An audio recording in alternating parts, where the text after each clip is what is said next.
What it do, guys? Back like an ass.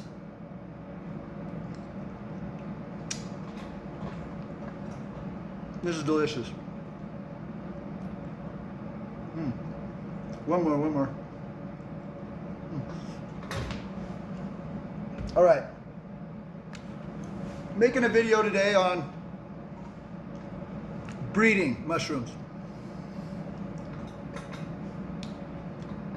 In no way is this a message of hate or disrespect to anybody who's breeding mushrooms.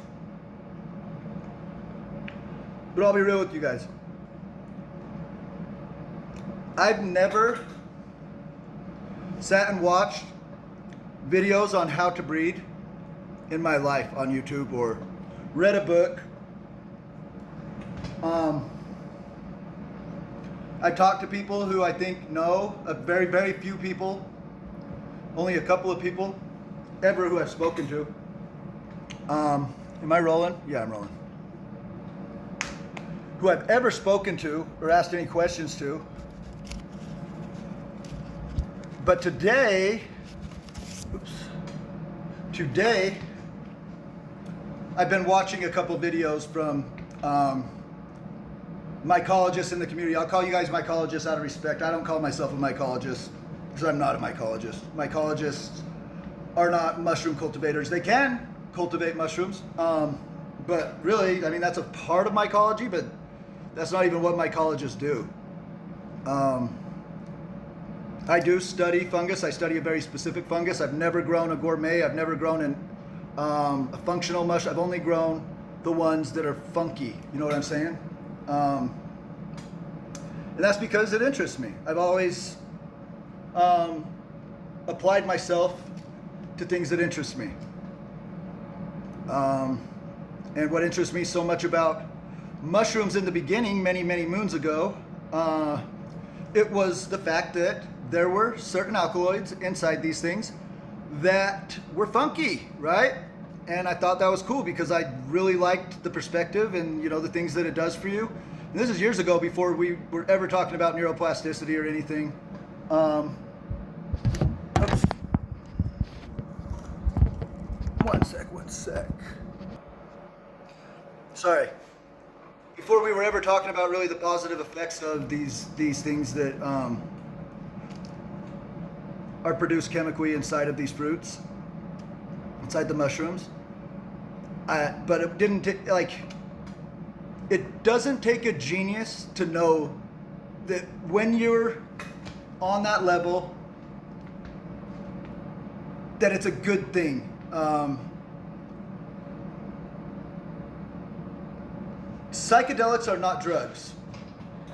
Psychedelics are the opposite of drugs. Psychedelics promote a positive self-evaluation, whereas drugs are habit-forming, ego-growing, and self-consuming until you eat yourself inside out. Psychedelics are ego-dissolving. They starve the ego, they feed the soul. You know what I'm saying? It is good for you. Back to the subject that I originally started this video for. Sorry, you guys. I always go off on tangents, and I'm going to work on not doing that so much because, you know, I don't know why. I just feel like I need to really be more. I don't take things seriously, right? And I really do enjoy educating. So that's what I'm going to focus more on and take it more seriously. Stop goofing around so much. I've been watching these videos that I've never watched before. And I hear these people say, you have to do this to breed, or you have to do this to verify a monokaryon, and you need a microscope, and all of this crap, okay? Guys, like I said, no disrespect or hate. It might sound like I'm coming off rude, and no disrespect, because I understand that the people who are teaching this stuff probably believe that. In fact, I know they believe it because they don't understand the things that I understand through my work that was, my work was developed and my skill was developed purely from my own research, just from being present with mycelium. I tell people this, the way I learned how to do this stuff is I would just stare at my grows and stare at my plates. I still do it to this day. I get lost for hours just looking at my psyllium. And I'll tell you, 100% this is true. And if you're humble to the process and you are dedicated and you understand that there's something more to this thing than just something that's growing vegetatively and just so happens to do whatever, right? If you stare at it for long enough and if you're interested and you observe it, eventually it's going to tell you what it needs, why it needs it, how it needs it, and when it needs it. You're just going to know. When people ask me questions, random people, so many, every day on every platform, I get several messages from random people and they just ask me questions. Sometimes they're respectful, sometimes they're entitled. I always answer everybody because I love this shit so much and I can't help it. I love talking about my favorite thing. But I always say, send me a freaking picture, man. How am I supposed to know what you're talking about? Like you're explaining something, and yeah, sure, we could probably get to the bottom of it if I sit there and text all day and chop it up and dissect the actual issue. But if you show me a picture of your grow or your plate and ask me what's going on, I can tell you exactly what's going on. And that's not because I'm special or have superpowers. That's because I've done this for so long that it's easy for me. Okay? Now, back to the breeding thing.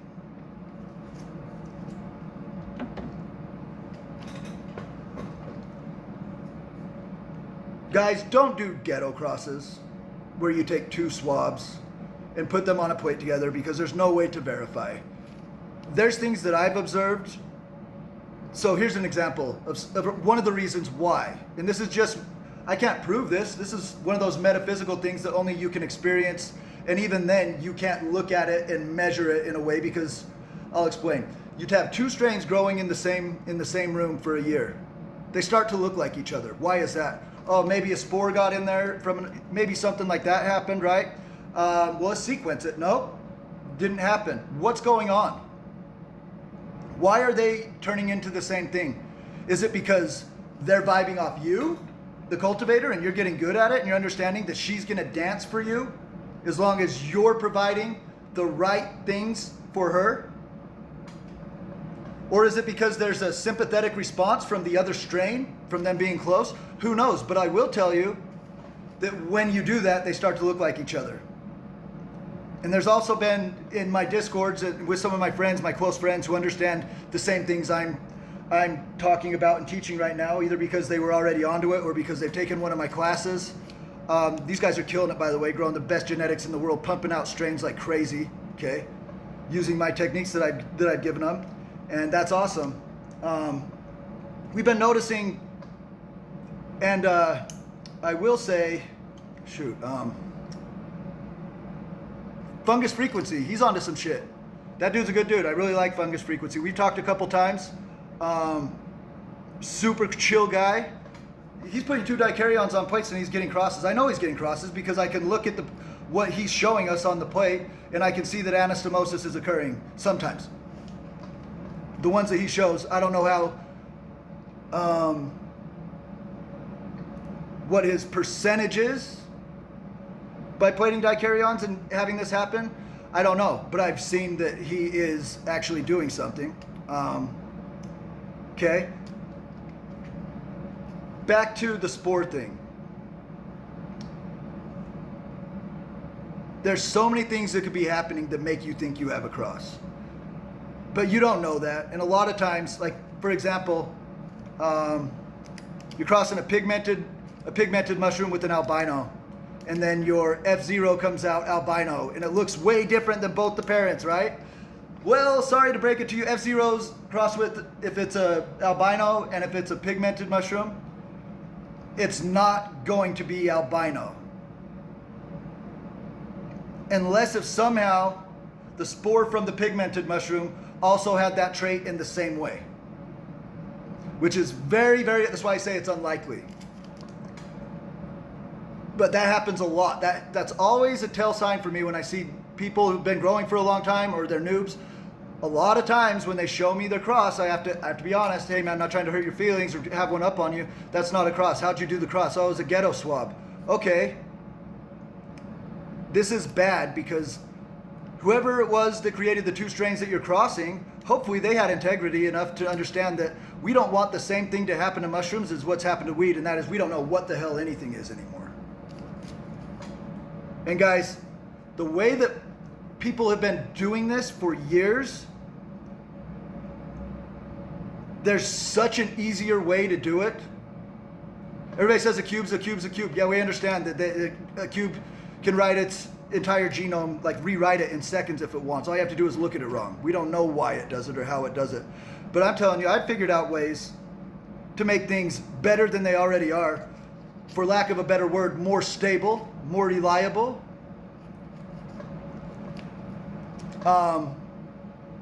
What I'm saying is, guys, what's missing here is a basic understanding of what's happening reproductively. And what's happening reproductively when you understand the life cycle of a mushroom, when you understand that, is what's going to happen is you're going to learn some big words, and then eventually you're going to be able to apply it, the knowledge and understanding. And whether you're using a cereal dilution to get your mons, whether you're doing a drag and grab, I've done it all ways. But what I came to understand is when you're isolating spores,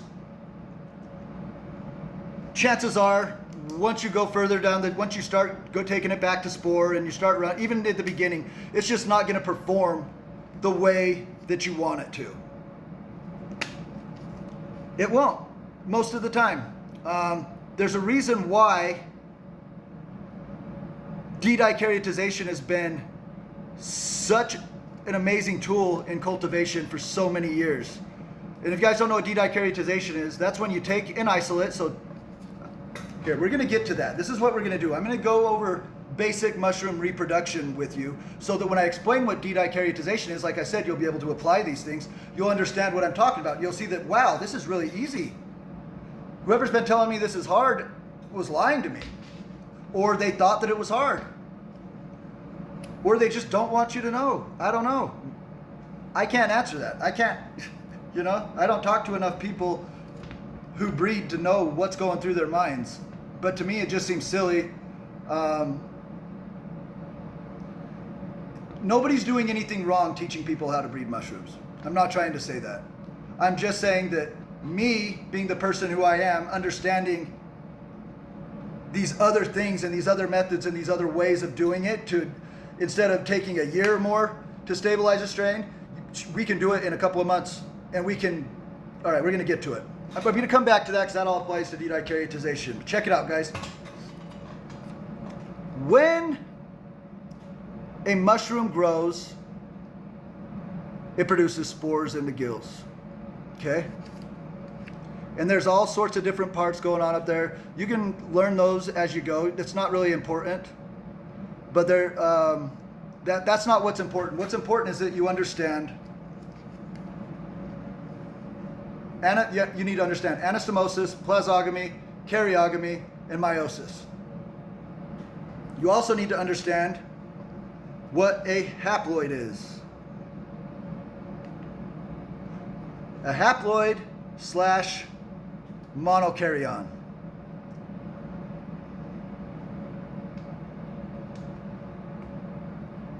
Haploid / monokaryon. That's probably going to be backwards because the phone's facing me. Oh well. You're also going to need to understand diploid and dikaryon. And you're also going to need to understand monoculture. Whoever it was who decided to ever use that word and bring it into the community, curse your freaking name, man, because it has confused so many people, and I have to explain this every day. What a monoculture is and what a monokaryon is, the difference. We should just say isolate. Because an isolate is an isolated dikaryon. So what is a dikaryon? Well, a dikaryon is two monokaryons. What is a monokaryon or a haploid? It's a single unit of information. It's a single-celled little thing that's splitting itself over and over again, cloning itself vegetatively, okay, and reproducing this chain that's growing, and it looks like a fuzzy web, right? It's mycelium. Imagine that this monokaryotic growth, what is a monokaryon / haploid? It is a single spore. The spore is the original unit of information that's where the splitting started, right? And a spore is the offspring from the mushrooms, from the mycelium before. That is the child that the previous mushroom grew in its gills and it released onto the ground. Okay, so you have a spore, grows into a monokaryon / haploid. It's going to grow, it's going to meet another one, because imagine yourself as a monokaryon, right? You are by yourself in life, and your goal is to eventually meet somebody and reproduce. That's why we live, to reproduce, so that our species can go on. That's why we have such strong instincts. That's why animals have such strong instincts. That's why we live. That's why we eat. That's why we breathe. That's why we move. That's why we do everything that we do, is because ultimately we need to stay alive to reproduce. So you're a little monokaryon and you're eating and you're storing energy, and eventually you run into another monokaryon that's been doing the same thing, splitting, and you're going to meet and you're going to touch and you're going to decide to hold hands. This is called clamping, to keep it simple. It's also called anastomosis. And they grow together, and now they're growing dikaryons. A dikaryotic culture. What does that mean? A dikaryotic culture is in the process of mating. It hasn't mated yet. It's in the process. The entire life, once they meet and anastomosis occurs, they are mating. That's what people don't understand. This is not, the mushroom is not the offspring. It's not the child. The mushroom is your mom and dad were holding hands and they built a house that they liked. That's when plasogamy happens. How do they build a house that's unique to them? Like the mushroom is unique because they are able to communicate in such a way. Then they change completely, right? And they grow a mushroom together. And up inside the gills, they're the bedrooms, and they get freaky, and they have spores, okay? Understand this. A dikaryon is not a diploid. A dikaryon is two haploids. Still two separate nuclei. What's a nuclei? It's a unit of information. It's your genetics, right? That's where all the genetic information is stored. That's like the whole operation, that's the whole energy center where everything's happening and allowing life to go on. And they grow a mushroom, okay? So you've got a monokaryon. Let's turn the page here. Just turn the page here. I look like a freaking Easter egg, guys. Jeez Louise. This is a monokaryon. Okay, and imagine that just kind of splits off infinitely, really, into several directions.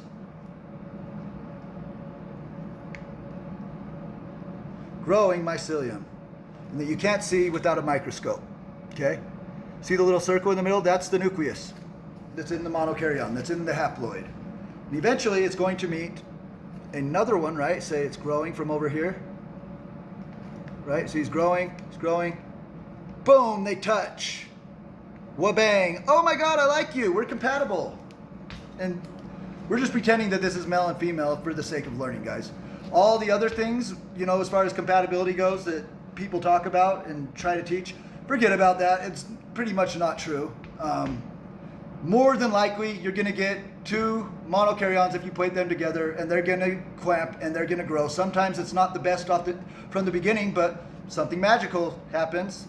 You can clone that mushroom, and guess what? Now you've changed everything, especially at your F0. Now it's going to perform better than both parents, okay?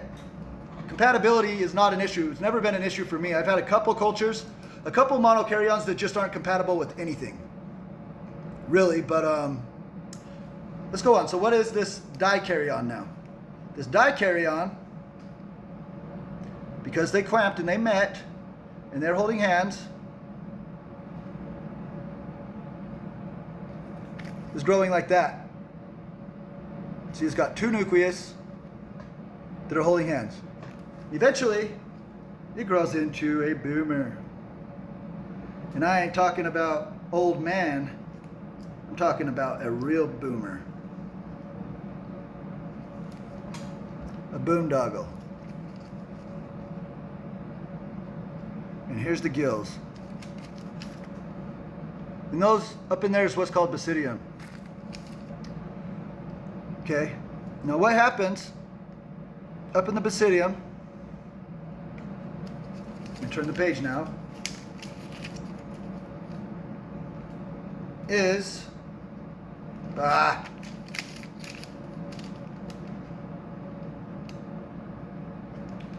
this dikaryon, because keep in mind the mushroom is still the dikaryon repeating itself over and over. It's just changed itself. It's undergone plasogamy, which a lot of people don't understand. I don't understand it. If you know what metamorphosis is, I kind of look at it like some type of dance metamorphosis between two organisms. It's just the way it feels to me. Okay? Because it's like they mate twice, but not technically. But that's obviously they're doing something. They're getting freaky. It's a part of their sex, right? Is plasogamy and growing a mushroom. Eventually, up here in the gills, in the basidium, these now grow together. Same thing happens inside. The same thing happened inside your mom's womb. So now we have a diploid, meaning a single unit containing two units of information. It is mated.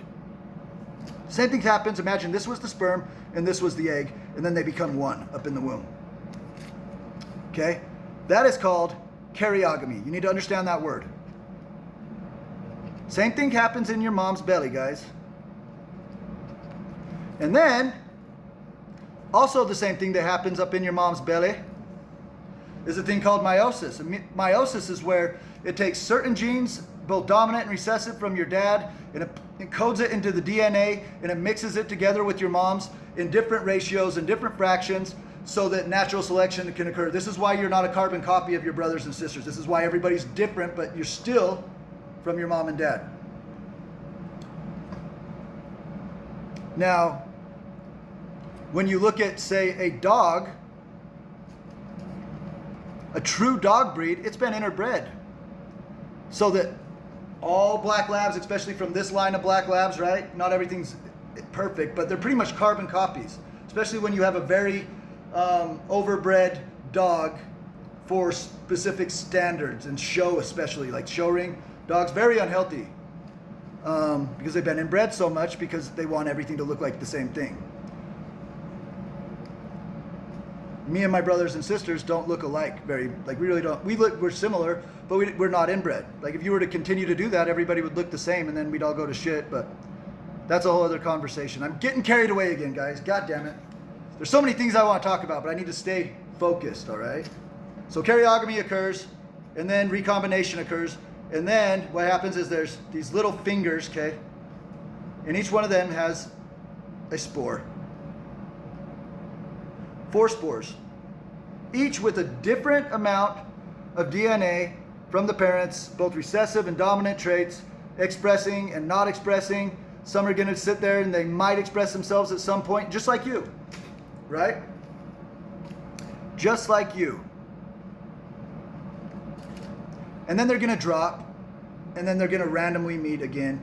And chances are they're not even going to ever see a spore from the parent mushroom again. They're going to land somewhere 100 yards into a cow pie where another mushroom from another cow pie dropped its spores, and they're going to meet and they're going to clamp. And that's why you get so much diversity from landrace from wild mushrooms, is because they're always literally, when you grow them out, at the F1, which means recombination hasn't happened that many times.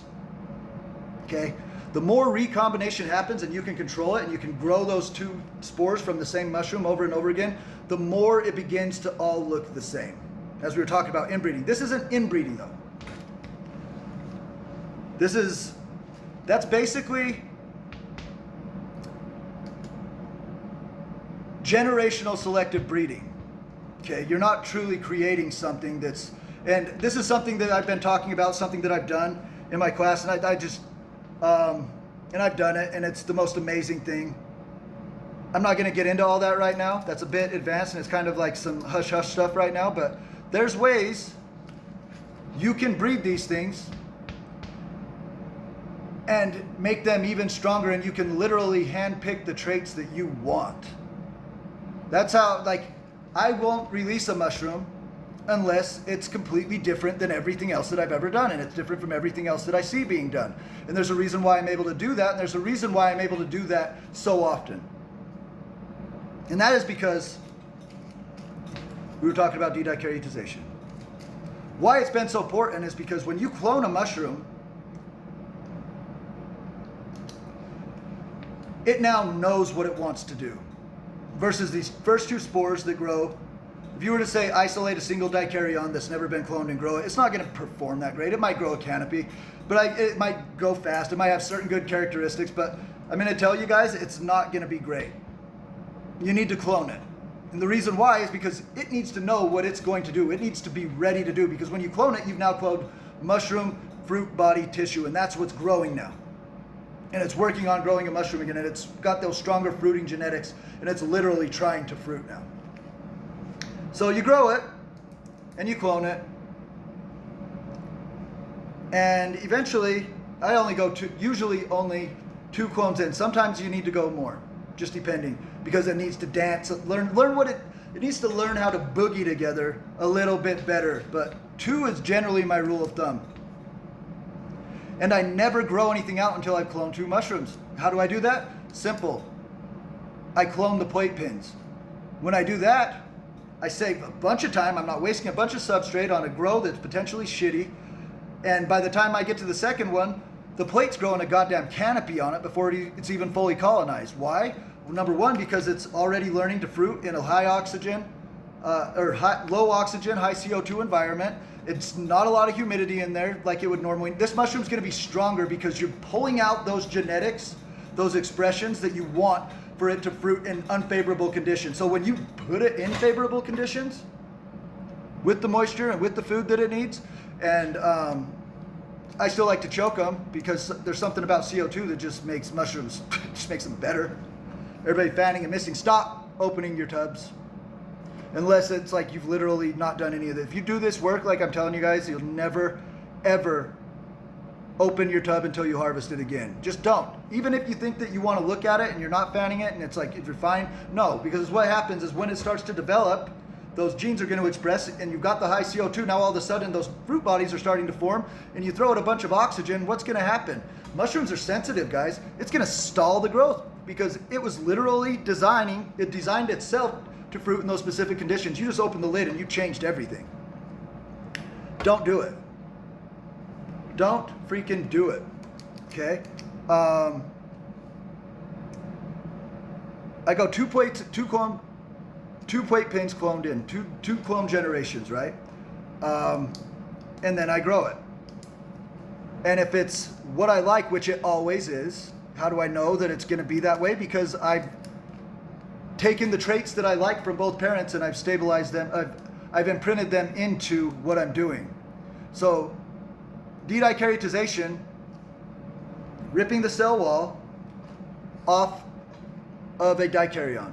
Okay, that's what you're doing in Dikarotization. You literally put it in a blender or you use chemicals and you take that dikaryon that you like, that champion racehorse, right? That one that you really like, that you've worked, that you've cloned, that you know performs, everybody sees the pictures of it, everybody wants it. I've got the good shit, I'm a good cultivator. Fuck yeah, good for you, seriously. But guess what? You can take everything that's good about that and make it even better by applying it to something else that's good that you really like, really easily. Dikarotization would require a blender to break that clamp and rip the cell walls off so there's only protoplasm, which is basically the genetic, it's the nucleic acid, the genetic information, and it's still alive. Not for long though, so they have to suspend it in certain, it's actually peptone, it's a bovine peptone, meaning it came from cows, and they're able to grow back the cell wall and do that separately. So now you have the monokaryon that originally grew it, except you've now changed it so much through growing it, genetic, and cloning it, and you've got it to express those genetics that you want, so it is what? It's a champion racehorse. And then you have another one. Now you've done pretty much what anybody who does this thing we're talking about, which is cultivating mushrooms in mycology, the pinnacle of their career. Whether you're a professional or you're a hobbyist, you have achieved symmetrical recovery. You are God. You played it, you've done it. Good for you. That's fucking awesome. Not an easy thing to do. I don't understand. I've never attempted because I know something. I know that when you remove phosphorus and magnesium from the nutrient source that your dikaryon is growing on and feeding on. It will stress it the fuck out, and is what's going to happen, guys.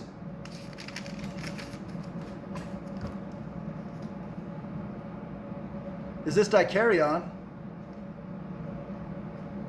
is going to de-dikaryotize naturally. And we've known about this for a long time, but nobody's ever known how to apply this. Because how do you pull it out of that nutrient source without grabbing the other one and putting it on a new nutrient source for it to grow and live without them reclamping? Because we're dealing with fucking microbes here, literally, right? So what happens is, it splits. It coattails, that's the term I like to use, because it makes sense to me. It's like a coattail, like the little British dudes with the freaking top hat, right? They're like, ooh, you know what I mean? They got their little blazer, their little sports suit, that's got the little fucking flippers on the back. It coattails. Now you have two separate monokaryotic membranes because these guys decided they're not holding hands anymore. But the difference is, they're not from that spore, they're from the cloned and hard work that you've put in for years, potentially, into this isolation, through stabilizing, through filial generations, potentially, through just cloning and just like understanding how to keep a culture healthy. You have both of those though, and you know that those are both going to perform. What happens when you put that with another culture you've done the same thing to? Well, it's not going to be like spores, that it's just going to be hit or miss. You know what's going to happen. Let me give you guys an example. If you guys know what Indian Graveyard is, it's one of my first original strains that I released. And since it started producing the spiral flower mutation that I've isolated, I've then since taken it filial generations down the line just from spore so that I can maintain that, because I haven't really had anything. I've just been working on so much stuff, guys.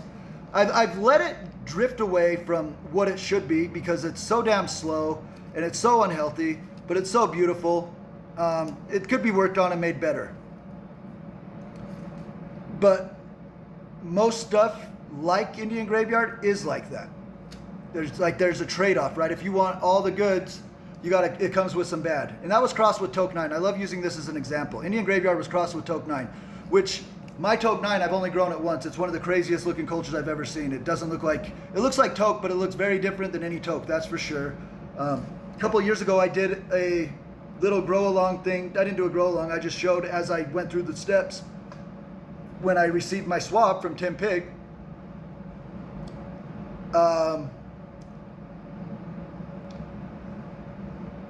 I showed 2 consecutive plate pins in how to pheno hunt from that, and I grew out the culture, and it ended up being fucking crazy. And I never grew it again. Not that I don't love it. It was just very slow, and it was, it's not the healthiest culture. I can't be mad at anybody for Toke 9's not a healthy culture. If you've ever grown it, you never know what it's going to do. Sometimes it's great, sometimes it's horrible. It gets contaminated really easily. Really fucking cool, really potent. Like I said, there's a trade-off. I can't say anything because Cuttlefish, my strain, that's very similar to Toke 9, that also came from Tidal Wave 4, that has a lot of similarities to Toke 9, that's also very different, or Toke. It's not healthy. I haven't taken the time to do it though. But what I can do is I can cross Indian Graveyard to Toke 9, and then I can take that culture and I can clone it 2 generations without ever taking it back to spore, and I'm going to have a culture that's just as potent, that's yielding more than I've ever seen in all my years in 2 weeks. And you could throw trichoderma at it and it's just going to eat it. How did that happen? I don't know. But it happens. Is it stable yet as far as taking it back to spore? Hell no. It's not. Can you make it stable? Yeah. Yeah, you can. You can just grow out plate pins, swab them, and take them several generations down the line very, very quickly by looking at just cloning the same type of plate pin. You can work the clockwork method and have something more stable than anything else, done way faster than anything else that's being done. How How do you remove phosphorus and magnesium from the equation? Well, water. So I've heard this in studies before, that there's the phosphorus and magnesium doesn't exist in, there's not enough of it in water, but that's not true. Phosphorus and magnesium is actually pretty plentiful in water, okay? Especially well water, especially water coming from your tap that came from the reservoir or whatever. There's phosphorus and magnesium there. So how are you removing the phosphorus and magnesium from the equation with water? I've seen this talked about, I've read a study, I've always glimpsed through studies when I figured something out. And I never can reference them, sometimes I can. I know how to reference Laura Lil now. She's the lady who, I don't even know if Lil Laurel, or however you say it, is a lady or if it's a boy who did this. But they basically set the standard for de-dikarotization with the lab grade blender and all the things. And that was in 1983, I believe. But in that study, they talk about the monokaryotic growth in water and phosphorus and magnesium. But they don't mention the fact that at room temperature, a chemical reaction can happen which turns phosphorus and magnesium into a single molecule called magnesium phosphate. Okay? And that's how you remove it from the equation.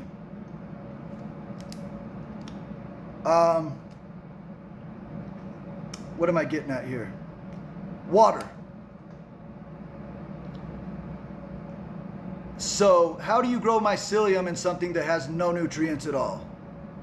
Because if you just put mycelium in water, it's not going to grow at all, and you're not going to be able to isolate anything. It will just stay a dikaryon. It probably would grow a little bit and remonokaryotize a little bit, because whatever nutrient solution, that, like a piece of agar, right, it would use that, and then eventually have a little bit of growth and then remonokaryotize, and then just stop growing. So is what I've done in the first class last year when I started it, me and Nature John. Originally, we weren't going to attempt symmetrical recovery, but about a week before the class, I was talking to John and I said, man, I think I could do this. I said, I think that I can achieve symmetrical recovery. So we decided to grow these low nutrient liquid cultures beforehand, mind you, but the low nutrient liquid culture allows for enough mycelium to grow in the water, essentially, like basically LC broth flavored water, like very, very light, right? You're gonna have a little bit of growth. It actually surprised me how much mycelium expands in these low nutrient liquid cultures, and it does it fast. But it's all monokaryotic growth. There's two separate membranes. How do you get those out of there without them reclamping and fusing together once you put them on a plate? How do you do that? And I told John, I think I could do it. He said, I think you could do it too. And thank God for him, because if he wouldn't have said that to me, I never would have tried this. So it was, I think, at the first class, or it might have been like the second class. I don't remember if we first made our low nutrient liquid cultures in the first class or what happened, but I had my low nutrient liquid cultures. I had two of them, and I took a 27 gauge needle and I pushed it out a 27 gauge needle to help. In my mind, they were growing separate single-celled monokaryons. That's not the case. I learned that later. This 27 gauge needle actually kills them a lot of the time. Only certain mycelium will survive a 27 gauge needle, just because it's so much force going through there. I mean, we're talking about little tiny cells surviving, right? And you have to isolate them and keep them alive. And the reason why I thought of that originally is because I remembered the reason why a phlebotomist uses a big fat needle to draw your blood is because a smaller needle, the blood cells will get ripped, the platelets will get ripped in half, and they won't be good, and they can't be used, and you can't use them as a donor or whatever. And so I thought, okay, well, we'll lyse it with the 27 gauge needle. Fortunately, the two strains that I picked originally, they were able to survive it. What are the chances of that? Because any other strain I've tried with a 27 gauge needle doesn't work, it kills it. You look at it with the microscope and it's just literally blah, ripped to pieces like you would put it through a blender, but we weren't suspending the protoplast in the peptone like these guys with the labs do. But what I did is I put a little bit of each culture on a separate plate and I streaked it like you would with a swab, but just with the needle, that mycelium. So there's a bunch of monokaryons in there. And streaked them so that when they grew, they were separate. And I could see that happen. The same way when you do the drag and grab. with the spore swab. And you can see those little satellite colonies they have that monokaryotic vibe, right? The same thing happened. And what I learned is this is way easier than anything in the world because I did nothing and I have attained symmetrical recovery with water. Anything that you've ever heard anybody tell you about crossing mushrooms, would they say you have to do something? You don't have to do anything. You just let it do it. You don't need several spores. You don't need to serial dilute. You don't need to sequence to know if you have a monokaryon, for God's sakes. There's people in this world who are literally having people pay for classes, and they know damn well that you don't need to sequence. And they probably believe that you need a microscope. No, you don't need a fucking microscope. I'll bust out a microscope any day and show people just to prove to them on the spot what's happening. But you can look at it and just see the way it behaves. If it's a monokaryon, guess what? It's going to mate with the culture you put it on the plate with. That's how you verify. You could look at anything and it looks monokaryotic under a microscope. There could still be a clamp under there. You're going to grow it out for several plates. You're going to make sure it's not popping pins. You're going to look at it under a scope. And you're going to test it finally to 100% confirm that you didn't waste your time.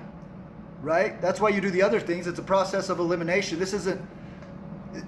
Basically, what a microscope is doing is giving you a reasonable assumption as to what's going on. It's not the hard truth, okay? And it's like saying, okay, I have a compound fracture, I broke my arm in half, and I go to the doctor. Guess what? If my insurance is going to pay for that, I still have to get an x-ray, even though my bone's poking out of my body. Weird, right? That's the way science is. Well, you need to look at it with the scope. No, you don't. I can see that the damn thing is monokaryotic, just the way you can see that my arm's broke. And you can use a simple process of elimination to prove it. How do you prove it? You see what it's doing, right? You see how it behaves. The way you figure out how you have, the way you isolate the two separate monokaryons that you just split in half, right? How do you know which one's which? Well, you're going to plate them. You're going to take a monokaryotic culture. You're going to get probably like 4 or 5 plates, right? From your haploid plate that you just streaked and you remonokaryotized, and now you're isolating haploids that are champions. And you're going to put them on a couple plates. You're going to grow them out, and you're going to make sure they're behaving like a monokaryon, which there's certain behavioral traits. A lot of times they change color. They grow in weird patterns. They do what's called scalloping. It's very tementose. They're very slow. Sometimes they go really fast and they go really slow. Anytime it does something weird. If your mycelium is doing something weird, or if you've ever seen mycelium doing something weird, there's a good chance it's just acting like a monokaryon. There's a lot of times it'll do things that you've never seen before. My Medusa monokaryons are freaking wild. They're so weird. They look so crazy. They look like a fucking interstellar fucking planet blowing up in another galaxy. Like from fucking, like listening to Tool on like 4 hits of acid. Like some crazy shit. It's like, what the hell's going on there? Anyways.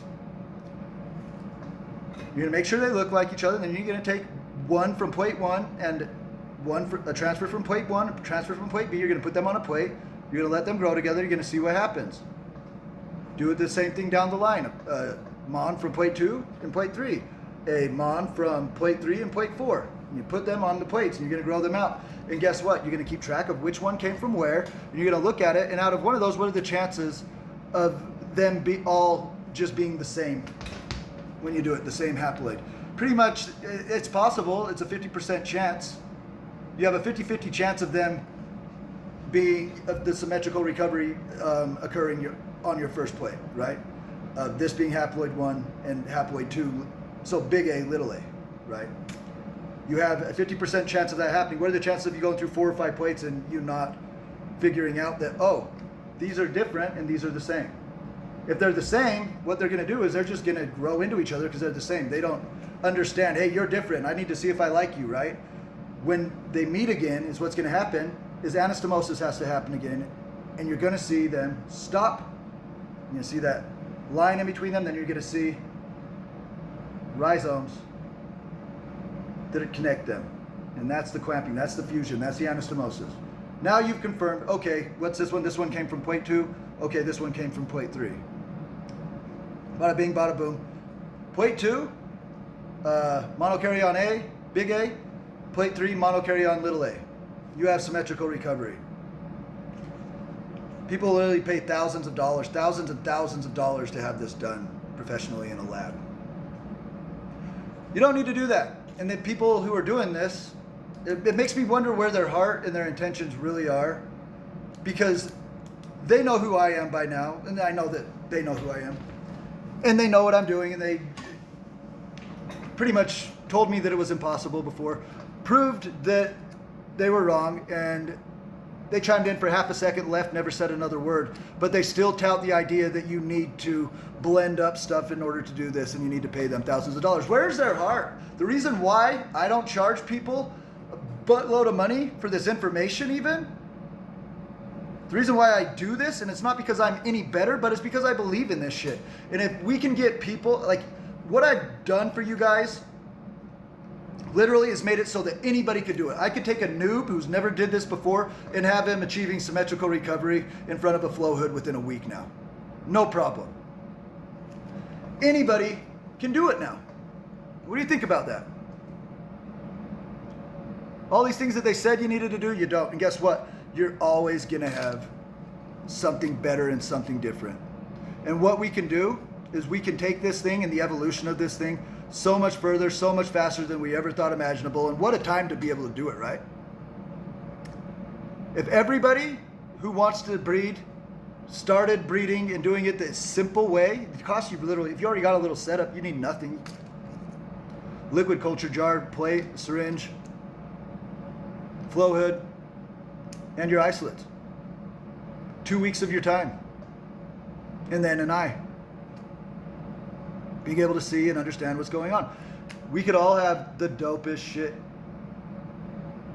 And everything would be so much crazier. We'd be like, think about new alkaloids. Think about, and there's so much more stuff that I could show you guys that I'm going to be showing you guys. I'm actually not going to be having paid classes anymore. I've decided I'm gonna get my inventory back up, and then I'm gonna open my Spore Swap store up again here very, very soon. So be ready for a bunch of new shit, guys. It's gonna be so crazy. I've got so much stuff you guys have never seen before. It's gonna be like, whoa! It's gonna be the shit. Very, very soon. I've been working hard getting my stuff restocked. What was I talking about? I don't even remember. I was talking about, oh yeah, the classes. I'm still going to have the multi-method mating Discord, and that's going to be something for homies. If I really like you, I'm just going to throw you in there. We've already got just the best people in the world right now, the best human beings I know, all in there. We all do research, we all learn off each other, and the vibes are just crazy and they're good. But I'm going to build a Patreon. I've already started, and I'm going to have tiers. I'm going to have a tier where you can pay a couple bucks, you get to listen to me talk, you get early access to the photos, you know, get some stickers and stuff. And then there's going to be a higher tier that's for hobbyists and just people who want to be discreet. I'm going to show those of you who just want to do that, how to do that. And then I'm going to have another tier that's just advanced mycology, which is cool. Like we can talk about things, we can breed things, we can do things, we can bounce ideas off of each other. It's going to be fun. And then I'm going to have an even higher tier that I'm going to call the apprenticeship/professional tier. And that's going to be equivalent to the class. I won't miss a beat with whoever's on that tier. Yeah, so in case you were wondering if anybody had questions about that, I get asked pretty frequently sometimes. I don't ever give a clear answer. That's what's happening right now, and that's in the works. And that'll free up more time for me. Honestly, it will free up time for me, and it will make my time more worth it, because guys, I spend so much time just talking to people, and I love it, but I've got people I've got to feed, you know what I mean? So I need to get that Patreon done. It's been long enough. I've been doing this for long enough, and I've been running my mouth for long enough. It's about time I get compensated a little bit, I think. But at the same time, I'm always giving you guys, you know, the bare bones like this. It's as raw and as honest as I can be. If I was live and there were people asking me questions, it'd be a whole other conversation. There's so many different avenues we could go down. I've literally, guys, been doing this for such a long time. I love this stuff, and I'm never gonna stop. I have so much good shit in my head, and it's just gonna be drip, drip, drip, drip. Eventually flood, you know. So, yeah. Anybody who's intimidated by this stuff, anybody who's watched any videos on breeding, take it for what it is, which is probably honest. It's probably honest. But is it correct? A lot of it, no. And I'm just telling you because I care. So yeah, I'm gonna upload this to YouTube. I did a little poll on Instagram earlier today, and asked what people wanted me to talk about, and I don't know. And then I was watching some videos. Somebody sent me a video of somebody talking about it, and I was watching another one earlier, and it was kind of like, man, there's so many people watching these videos. It's like, dude, you guys, don't do that. Don't do that. Don't take 2 swabs and stick them together, okay?